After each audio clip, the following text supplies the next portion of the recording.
What's up guys, Anton here at DPR. Today we're talking about the most useful tools to breed ball pythons. If you're ready, let's jump right into those.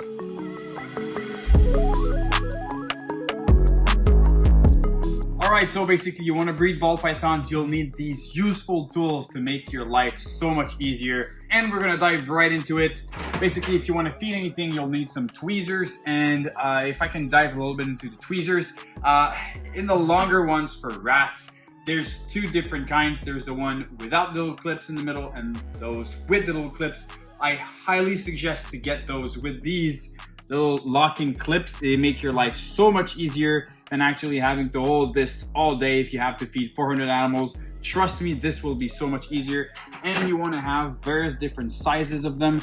Also, I use these tiny little ones for ASF, smaller rats, very aggressive snakes sometimes, and mice. This is definitely good to have in your arsenal, to have different sizes. I actually have like a big bunch of different sizes in my room. They're just super useful, and just don't buy one, buy like 15 of them. You always lose them. You put them here, you forget they're there, and you search them for 5.5 hours. It's really a big pain in the butt, and so trust me, you want to have a bunch of them. Another thing that really makes your life super easy is actually a spoon. This one is dirty. I just didn't clean it to show you what I do with it. I don't eat ramen with that. These are basically to scrub the corners of your tubs like this for urée and everything that's stuck to the side. This is extremely helpful. My mentor Brian at NBK Reptiles used to do it with like the end of the pen that he had in his room, and it was completely disgusting. They were all full of urée. And anyways, don't do that, guys. Use a spoon. That's super useful, and they don't actually scratch your tubs, so which is really a good thing, because once they're scratched, the poo gets stuck in there really bad, and they're super difficult to clean. So the spoon is a extremely good tool to have in your snake room. Another one is going to be a very good disinfectant. We use Virkon tablets. There's, I think, like 3 left in this whole thing. These are just basically you put in the water, put into a sprayer, and they will actually disinfect your tub very well. This is medical grade. So get whatever you will find the best. This is what we use here. It works super good for us to disinfect our bin. Whenever there's a poo or a dead rat or whatnot, we will spray, clean the sides, and everything is disinfected with that. Very helpful. One of my favorite is the heat gun. Basically, this thing will save your life a lot of time. You just open up your bin, you pop it in the front. It tells me 81 at the back, 88. So there you go. That's pretty good. So this is extremely helpful to have that in your room. You can really use it all the time instead of just having like a little probe or something. This is super helpful. One of my favorite is actually this here. I don't know if you'll have this specific brand in USA. I know you don't have like ketchup chips or whatnot, so I don't know if you have that. But these magic eraser, I'm just gonna open that box real quick to show you what they are. These are a game changer for a lot of things. These little things, they look like absolutely nothing, but I'm gonna start an infomercial now with these. But these things are like just crazy. You wet them, basically. You can wet them with the Virkon, the disinfectant you have, and you can clean whatever you have on the side of your bin. It cleans them extremely well. You can also clean your whole floor with that. It will change your whole life once you've done like a little piece of your floor with this. You'll find yourself scrubbing all day, cleaning your whole floor, because it was dirtier than you can ever imagine. These are insane. I highly suggest, if you don't have them in your stores, try to find something similar to this. But Magic Eraser is a game changer. For me also, I'll use a lot of these sticky little dots of colors. We have like yellow, red, blue, whatever. I use the yellow ones a lot. As you can see on my bins, I use them to keep track of the actual follicle developments of the females. So you have like a big bunch in my room. I've used that for a couple years now, and it's a really helpful tool. That leads me into having colored tape. I will also use these a lot. Like for me, I use them to take the notes whenever the females are ovulating, they shed their dew. I will also use other ones for whenever I have some animals that are for sale, especially for the babies. I will use this when I have, let's say in my whole rack, I have this animal sold to that customer. I'll write the customer down, which country were they sold in. So this is really, really helpful. Makes it super visual. And then to add stuff on your bins, you have the good old Dimo.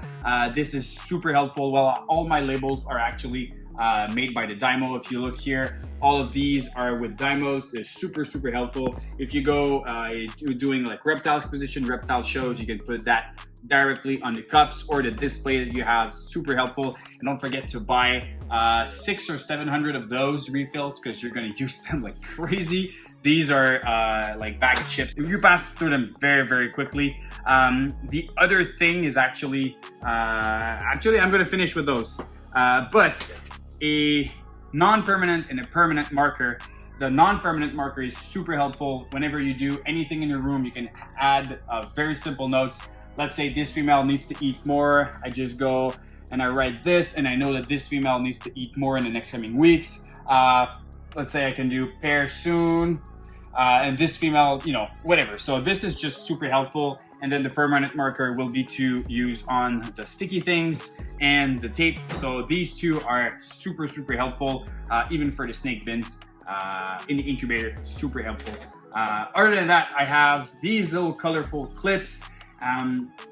Those honestly I've used for the longest time for like picky eaters. I would buy like a bunch of a similar color, let's say white, and you all put them on your bins like this. And every bin that has a clip has the same like feeder type of feeder. So let's say every white clip would be eating mice alone. I've changed my setup now. I have that on my ID card. So this is really, really helpful for me.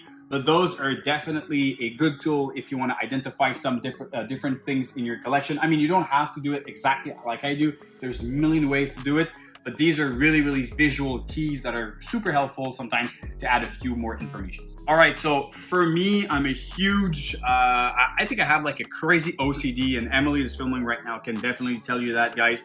I take notes of ball python stuff like crazy. I need a notepad. I pass through, I would say like at least 30 or 40 notepads a year. Yeah, I'm that crazy on both sides too. And I really write down, let's say, just ideas of any pairings of any animals, or oh, this male could go with this, that, and that. And having the access, like I like to write it on my phone, but I also really am old school and like to write it down on paper. Can't believe that old school is writing down on paper, but still, notepads are super helpful. They will help you with a bunch of things. Oh, and actually right before, a very good pen for when you write down. That's just me being completely OCD. But if I have a pen that I don't like to write with, I will not write. I will do it anyways, but I won't enjoy it as much. So just grab yourself like a super good pen. Very, very helpful. These things here, the sticky traps, these are basically, I can open one like, because actually I have to change a few in my room, but these are basically like traps to catch flies. They're, as you can see, like they're super, super sticky, kind of annoying. In all honesty, guys, right now we have been swarmed with those flies. Mostly because in the winter it's super dry in our room, so we have to spray very often. So the substrate is often very moist, and those flies, they thrive in the humidity and the amount of poop that there's basically in this in the bins and whatever. So it's really hard to get rid of those. But right now, like look behind, just this rack has like 4, just because all the babies are eating super, super good.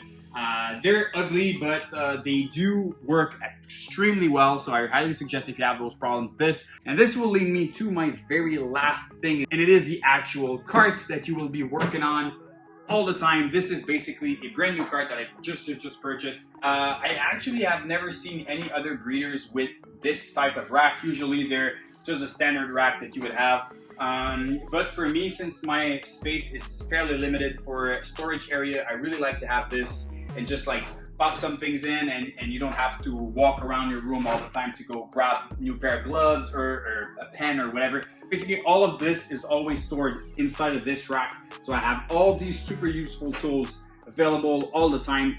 And for me, since I have a lot of back problems whenever I clean my racks, if ever I do like any other racks on a very low cart, I have a lot of back pain. So to keep preventing that and helping me doing all my cleaning. I have a very high rack, so I can just pop a bin here and work like right at shoulder level. So it's very useful for me to do it like that. And I actually realized that because of the trays, not the trays, but the metal trays that you have on the Freedom Breeder racks. And they made me realize how important it is to be at a comfortable level, because you'll be spending a lot of time in your snake room, and if you have anything that is slowing you down in your process of cleaning your animals, maintaining collection, breeding, feeding, it's going to be a big pain in the ass, trust me. So that's a bit of it, guys. I hope these tools were really helpful to know a bit more like what I use in my collection on a daily basis. Obviously there's a bunch of other stuff, but these I think were like the most important ones. I'd be super curious to know if you have tools that you cannot live without. Comment down below, because I might just buy some. And on this, be sure to follow us on YouTube, follow us on Instagram, subscribe to our YouTube, and go check our Morph Market for available animals. On this, we'll see you soon in other videos. Cheers.